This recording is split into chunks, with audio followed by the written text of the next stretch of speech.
Angel Benjamin and my family. Because, when there's a new diagnosis, it's really not just about you or me specifically, it's really about our whole family dynamic.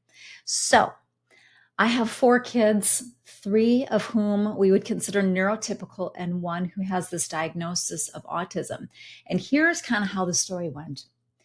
I had my oldest, he's 18 months older than my son Benjamin, and things were going along pretty neurotypically. And I found out then that I was going to have another boy, and that was going to be my second. And then Benjamin was born. And again, things were really going along as kind of predicted, very neurotypically, as we call it. And we would, play, and he was learning some little words. And by the time he was 6 months, he was making all of those milestones developmentally. In fact, when he was 12 months, he was still making those developmental milestones, no problem. 18 months came around, boom, all the milestones. He was saying words like mama and dada, and he would say ball. He wouldn't form the L's quite that specifically. He'd say ball. I remember, I don't know how, but he somehow got his hands on ice cream at one point and determined that he loved ice cream. So he even learned how to say ice cream. And his version back as a little baby was Ikeem. Cute. Hello, right? Beautiful. So he was making these milestones, and he was there. He was making eye contact. He was very connected. I have baby pictures of him in those little milestones, 1 month, 3 months, 6 months, the whole thing. I mean, I did it all with my babies. And I could see the sparkle in his eye, and he was there. And then we hit this 18-month, between the 18-month and the 24-month milestone period, and things started to really dramatically change. And here's what started to happen. We would call his name or talk to him, and he wouldn't respond. And, we would try to clap our hands loudly, no response. So odd. We started to wonder if he had some hearing impairments, but it was strange because it seemed as though he could hear some things. It was just very specific.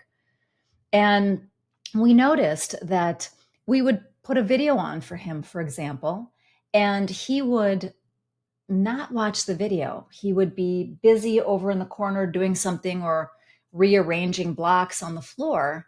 But as soon as the video ended, he would run to the TV screen, put his face really close into the screen, and watch the credits scroll. So he wouldn't watch the characters on the screen, but when the words were scrolling fast up through the screen, that seemed to really interest him. And so he would stand real close and watch that. Again, we noticed that we couldn't really get his attention, and loud noises didn't seem to faze him. But anytime a toilet would flush on the second floor, Benjamin would run up the stairs and go and watch the toilet swirl. And we thought, wow, if he is hearing impaired in some way, is he feeling the vibration from the water flush? Like, how is this happening? Right. So we went to the pediatrician, and she said, I'm going to just recommend an audiologist. So she did. We went to the audiologist, and come to find out, not only does he hear really well, his little brain was actually processing 7 frequencies that ours does not. So he was hypersensitive to hearing.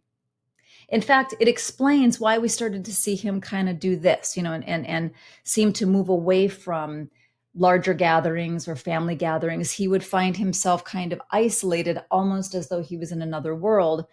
And I think I guess I've determined that was because of maybe stimulus overload, the noise of many voices talking at once. Nonetheless, okay, so we took the hearing impairment issue off the table, went into the pediatrician again and said, we've got to figure out what's going on here. And she did an assessment, and that's when she said, I'm going to need you to see a specialist and have some evaluations done. And she referred us to Children's Hospital, which is where we live.